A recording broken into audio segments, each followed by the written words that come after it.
This Thursday, September 12th, the Miami Beach Chamber of Commerce's Real Estate Council and the Miami Association of Realtors will host their 23rd annual Real Estate Luncheon and panel discussion taking place this year at Faena Forum.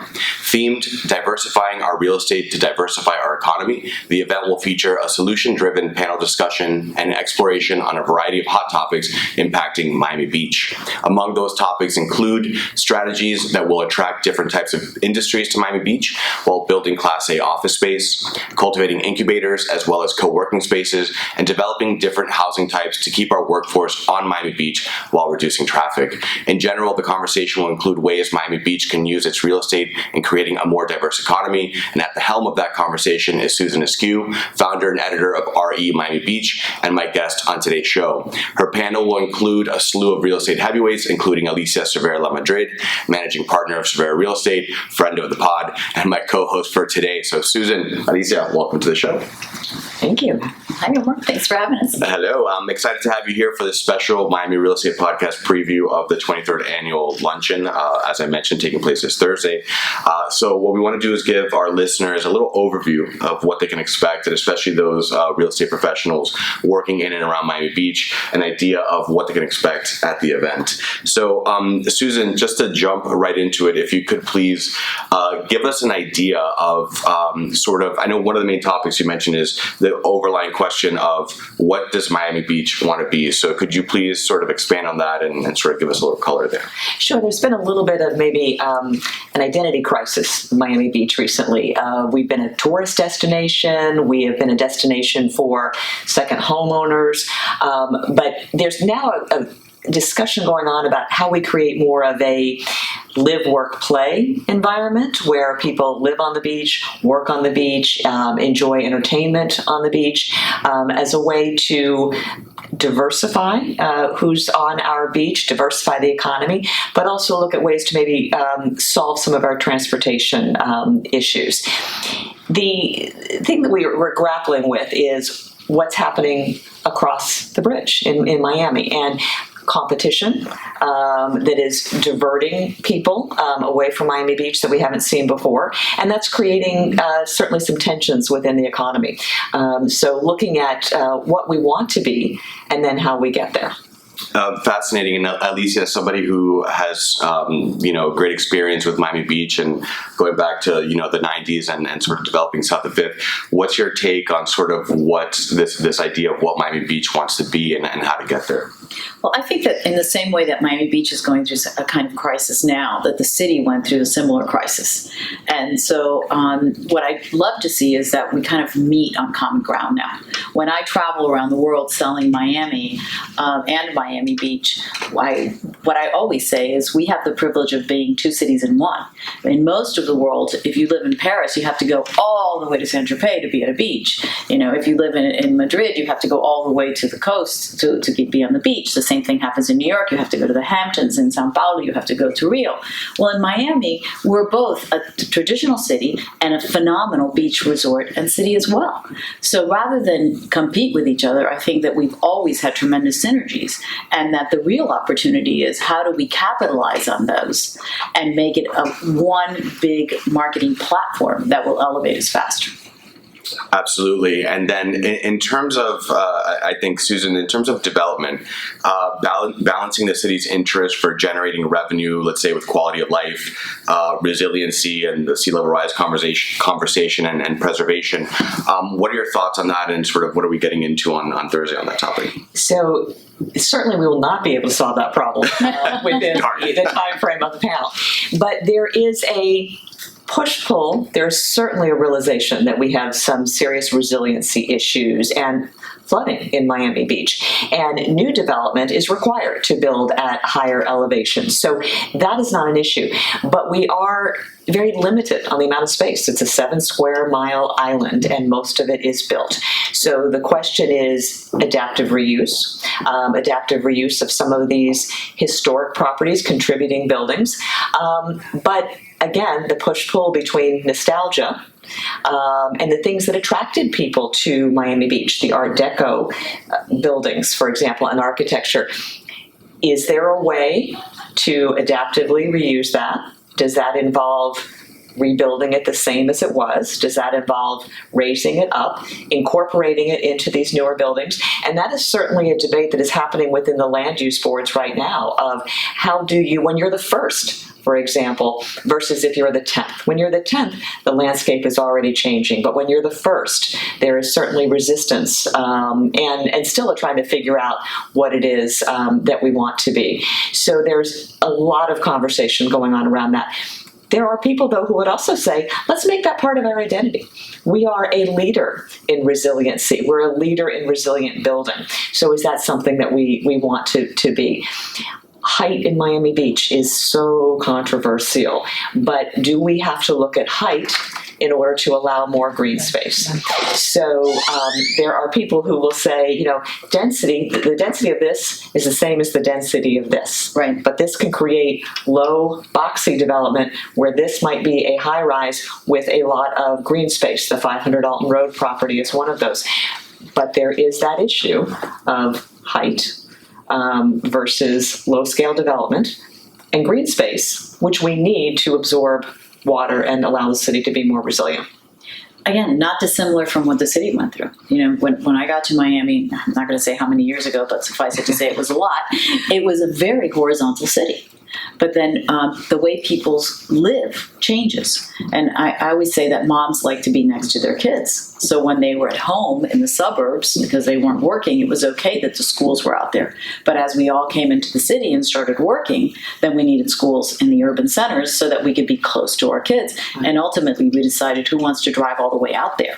So the city started going vertical. And we started embracing that density. And in embracing that density, you lose some of the historical features, but you also gain some of them. Because all of a sudden, we became much more walkable. We started opening up street cafes. We started meeting our neighbors again. Kids and moms were actually meeting, for maybe a quick bite in the middle of the day or to go do some reading. And these values that I think are fundamental and that is at the base of our keeping our nostalgia close to our heart came back in very unique ways. So I think that it's very possible you've already done some of that rezoning, certainly with all the things you're doing around the Mid-Beach area. That's going to permit higher density, that's going to increase the quality of life for people that now are fighting to get into those parks and fighting to get into that very beautiful area with all of those amenities that are already alive but are going to be invigorated.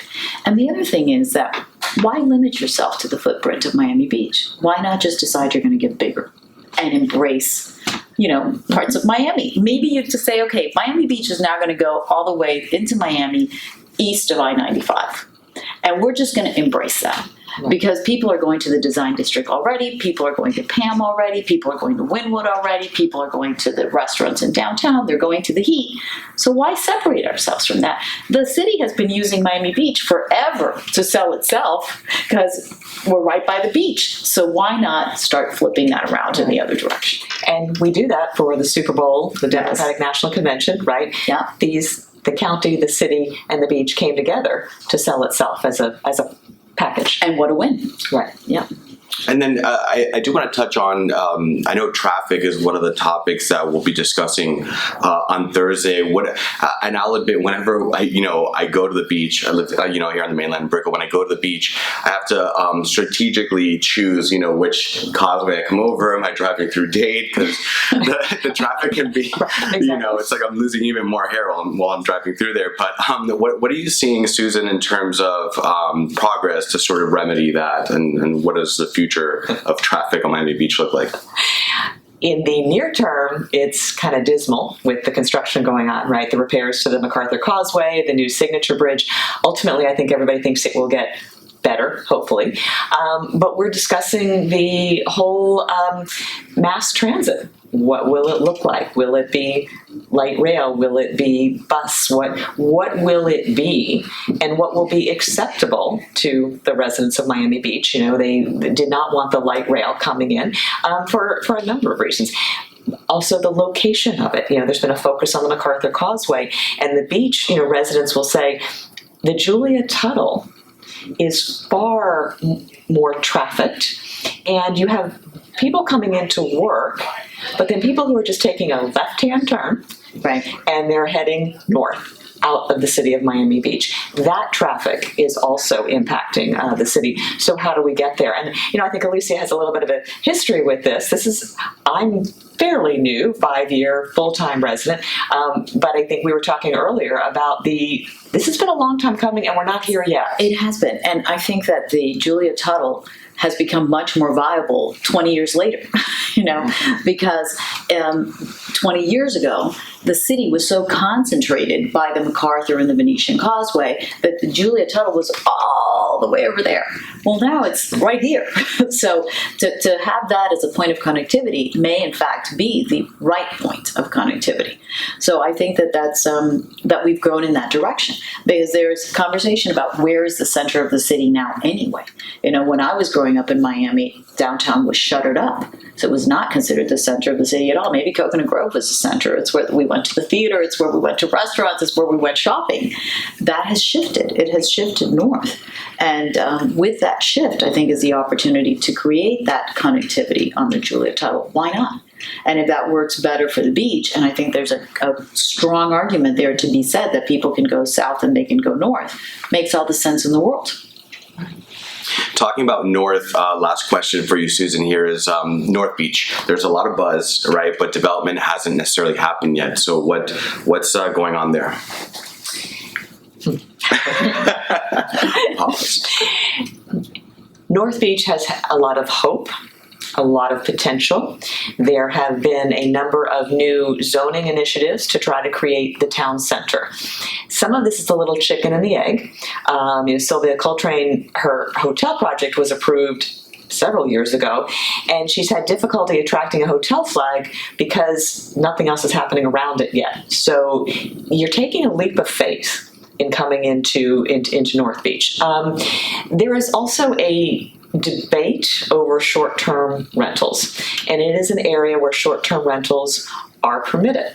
So getting projects approved, even though the zoning has been approved, if you want to do things like co-living, which is a brand new concept in the city of Miami Beach, not in the city of Miami. It has been very successfully implemented here in the city of Miami.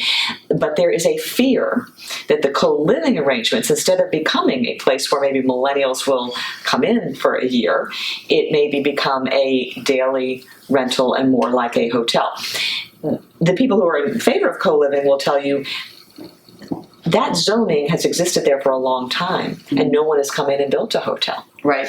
So, again, there's this push-pull, and somebody's got to get a shovel in the ground and get something built. And I don't know when that will happen, but that's one of the things we'll talk about on the panel with one of the larger landowners in town center.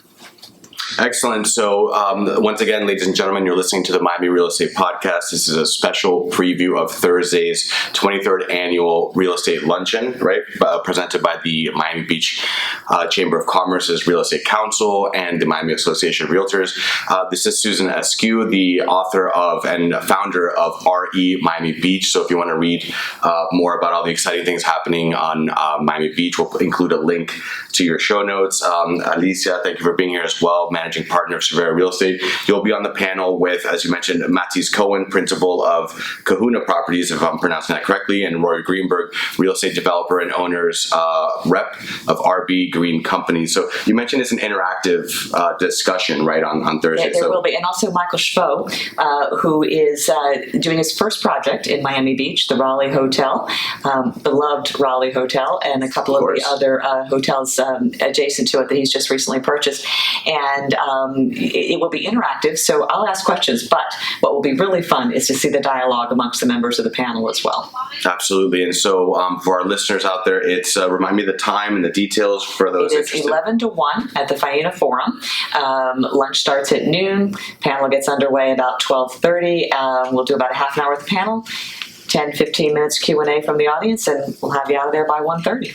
Amazing. So great networking, great insights, great conversation. If you want to get a special discount for the event, you can email events@miamibeachchamber.com. Mention you're a Miami Real Estate Podcast listener.